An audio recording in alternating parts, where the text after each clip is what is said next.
नमस्कार मंडळी, कसे आहात सगळे? आशा करते मजेत असाल. आज रविवार आहे म्हणून काहीतरी खास आणि वेगळं खायची इच्छा झाली. चला तर मग लगेच बनवायला सुरुवात करूया. संडे स्पेशल कढी खिचडी आणि भाजी. सुरुवातीला प्रेशर कुकर घेऊया. त्यात तेल गरम करून फोडणी करूया. जिरं, मोहरी. फोडणी तडतडली की हिरवी मिरचीची पेस्ट घालूया. थोडं परतवून घेऊया. आता कांदा, मिरची, कोथिंबीर घालूया. हिंग घालायचा असेल तर ऐच्छिक आहे. थोडे टोमॅटो घालून सगळं नीट परतवून घेऊ. मग मीठ आणि हळद घालून धुवून घेतलेले तांदूळ आणि मूग डाळ घालूया.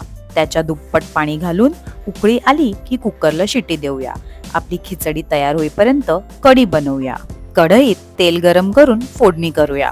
जिरं, मोहरी आणि थोडे मेथी दाणे, लसूण मिरचीची पेस्ट घालून कच्चा वास जाईपर्यंत परतवून घेऊ. थोडं पाणी, मीठ आणि हळद घालून नीट मिक्स करूया. आता आपण ताकात भिजवलेलं बेसनाचं पीठ घेऊन ते मिश्रण फोडणीत घालणार आहोत आणि गरजेनुसार पाणी ऍड करूया. शेवटी चवीसाठी थोडासा गूळ घालूया. याने कढी एकदम मस्त लागते. छान उकळी आली की आपली कढी तयार. आता भाजी करूया. कढईत तेल गरम करून जिऱ्याची फोडणी देऊया. कांद्याची पेस्ट गुलाबी रंग होईपर्यंत परतवून घेऊ. आलं, लसूण, मिरची पेस्ट घालून छान परतवून घेऊ.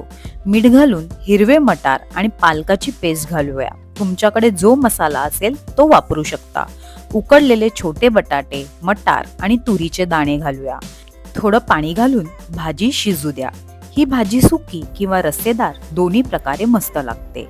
आणि बघा, आपलं संडे स्पेशल ताट तयार आहे. थांबा, हे ताट पाहिल्याशिवाय पुढे जाऊ नका.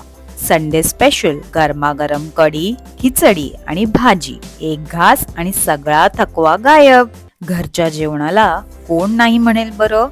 आजचा व्हिडिओ आवडला असेल तर लाईक करा, शेअर करा आणि चॅनलला नक्की सबस्क्राईब करा, कारण तुमचा सपोर्ट खूप महत्वाचा आहे. पुन्हा भेटूया पुढच्या व्हिडिओमध्ये. तोपर्यंत खा, प्या, मजा करा आणि स्वतःची काळजी घ्या. बाय.